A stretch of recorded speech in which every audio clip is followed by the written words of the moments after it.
Bueno, señores, la República Dominicana están surgiendo un nuevo liderazgo, jóvenes emprendiendo en la política en la República Dominicana y que tienen una nueva visión de desarrollo de lo que es el país en la política. Y hoy me place sobremanera entrevistar a una persona que hace ya un tiempo que conozco y para mí siempre es un placer compartir con él nuevas experiencias, nuevas visiones de lo que es nuestro país. Con nosotros en el día de hoy, Carlos Peña, Generación de Servidores. Gracias, Dagelis, un Buenas placer tardes. inmenso. Sabe que te aprecio bastante. Tengo unos afectos muy profundos por ti. Eres no solo la excelente comunicadora que el pueblo ve y escucha cada fin de semana, sino también una trabajadora social, una activista de esa gente que uno se pregunta cómo ¿Cómo lo hace? puede convivir con una esfera alta y también con las esferas humildes de la población. Te felicito y debo decirte que doy seguimiento a tu trabajo. Muchísimas gracias, Carlos, a ti por acompañarnos.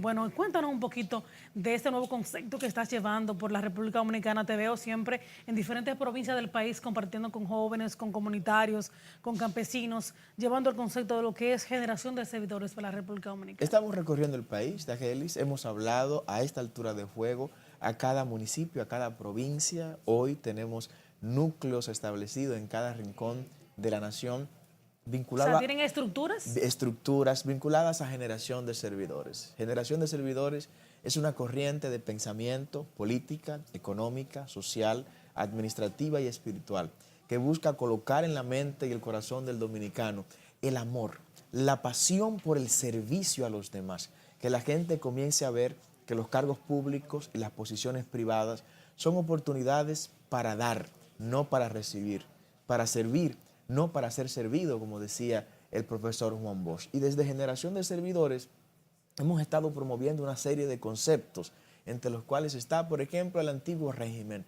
El antiguo régimen, haciendo alusión a la Francia prerrevolucionaria, implica ese matrimonio político-empresarial, donde lo oscuro de la política con lo oscuro del empresariado se ha puesto de acuerdo para por décadas establecer agendas desvinculadas a la agenda del pueblo. Por eso hoy podemos decir, lamentablemente y con mucho dolor, porque parte de ese periodo ha sido gobernado por nuestro partido, el PLD, del cual soy miembro de su comité central y que antes de los 30 años por ese mismo partido fui el legislador de la República. Sí. Bueno, le ha tocado gobernar al PLD 20 años, pero tengo que decir de manera autocrítica que en esos casi 20 años no hemos resuelto un solo problema nacional, Dagelis, a pesar de que hemos tenido el poder congresual, poder en el Ejecutivo y poder judicial, porque estemos claros, la justicia dominicana la dirige el Partido de la Liberación Dominicana en estos últimos años. Tanto poder debió ponerse al servicio de la nación para transformar esta nación. ¿Qué crees tú que hizo falta, Carlos? Bueno, hizo falta mantener los orígenes, hizo falta no desviarse de lo que creímos. En política hay dos conceptos, Daqueli, que es la ortodoxia y la ortopraxis.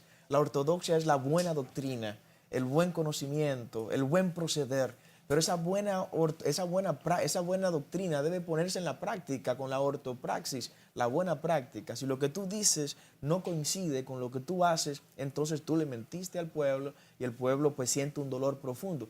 Y hoy, a pesar de todo lo que se ha hecho, a pesar de los crecimientos económicos, que habrá que analizarlo de una u otra manera, tenemos que decir que nos faltan tantas cosas que el pueblo esperaba tenerlas resuelto de la mano con el PLD. No hemos resuelto el problema de la energía, no hemos resuelto el problema del desempleo. Tenemos 20 años con la misma tasa de desempleo, Dagelis. El gobierno 1996 y el gobierno 2016-2020 tiene la misma tasa de desempleo, un 14%, y tenemos un 26% de jóvenes que ni trabajan ni estudia. Esa es una deuda que tiene el PLD con esta generación. Generación de servidores viene para eso, viene para darle a la sociedad dominicana una restauración en términos de lo que es su esperanza. ¿Cuáles proyectos, Carlos, tú te involucraste en la Cámara de Diputados? ¿Qué pudiste aportar o qué viste que había, por ejemplo, la intención de hacer, que tuviste positivo, que pudiste apoyar en Bueno, la Cámara de Diputados? fueron muchos. Debo decirte, Dagelis, que hoy los ayuntamientos tienen que invertir el 4% de su presupuesto en salud, educación y política de género gracias a una propuesta legislativa de quien te habla, la ley 186-07, que regula parte del sector eléctrico y de las trampas eléctricas, es una legislación nuestra. Y muchas trampas. En la Constitución de la República hay una serie de propuestas que son nuestras. Por ejemplo, el derecho, la creación del matrimonio religioso para que los pastores puedan realizar matrimonios con efectos civiles, es una propuesta nuestra. La Biblia en la Constitución y en la bandera también es una propuesta nuestra. Hoy la Biblia está en la Constitución por primera vez en más de 170 años de historia republicana por una propuesta nuestra, propuestas también para modificar y renegociar los contratos eléctricos, que fue algo que hicimos a nuestro paso por el Poder Ejecutivo. Por ejemplo, a nosotros nos tocó encabezar, y debo agradecer esa distinción que me hizo el ingeniero Segura en su momento, designarnos a encabezar la comisión que renegoció el contrato con Palomar a la Vega. Esa renegociación con esa generadora le ha ahorrado al pueblo dominicano más de 560 millones de dólares en los últimos 10 años. Pero también encabecé la renegociación con AES. Recuerda que AES en el 2004 decía que el gobierno le debía cerca de 100 millones de dólares. Nosotros le demostramos a AES que no, que el gobierno no le debía nada, sino que era AES que le debía 87 millones de dólares al Estado. Y nos tocó enfrentar esos sectores.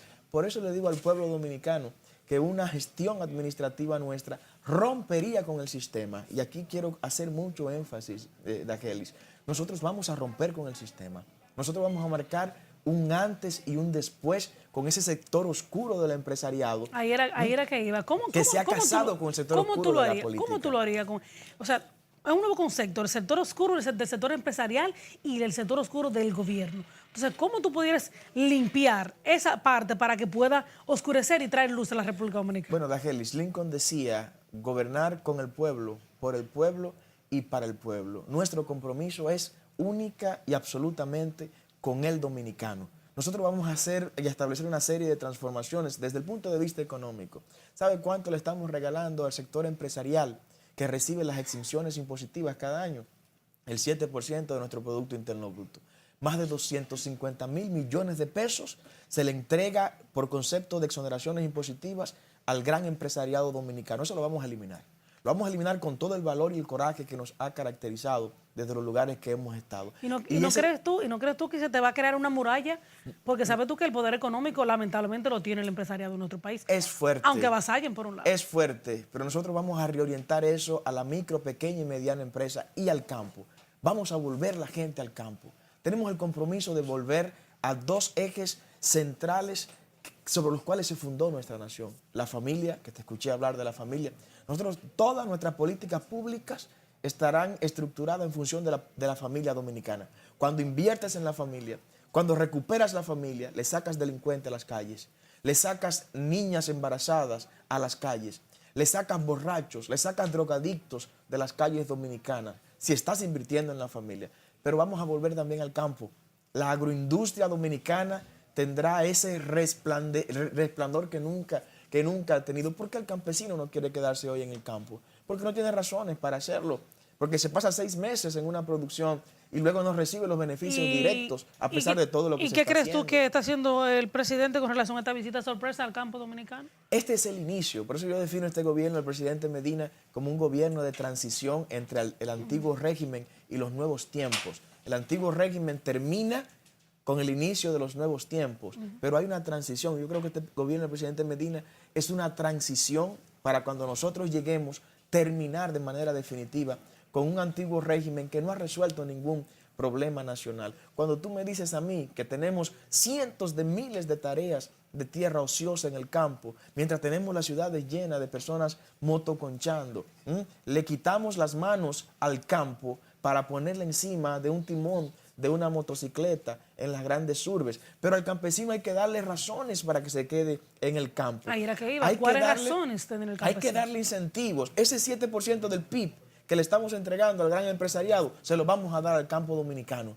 Esos 2.050 millones de pesos que se quedan los grandes industriales con ellos acá en la capital y en las zonas urbanas del país, se los vamos a devolver al campo. Se lo vamos a devolver instalándole agroindustria, empresas que transformen el banano de Villavasca, el banano de Montecristi, el banano de Mao, que transformen el cacao de San Francisco, que transformen el café de Barahona, que transformen el plátano del sur, en otros productos terminados y que el productor agropecuario sienta de manera directa que vale la pena quedarse en el campo. Hoy la riqueza de nuestros campos está quedando en las manos de las grandes estructuras mafiosas de intermediación. Bueno, señores, se puso buena la cosa. Vamos a seguir entonces después de esta pausa con esta interesante entrevista donde vamos a hablar sobre el tema mujer, sobre el tema género y también sobre otros aspectos importantes, como acaba de hablar Carlos Peñas en esta importante entrevista. Continuamos.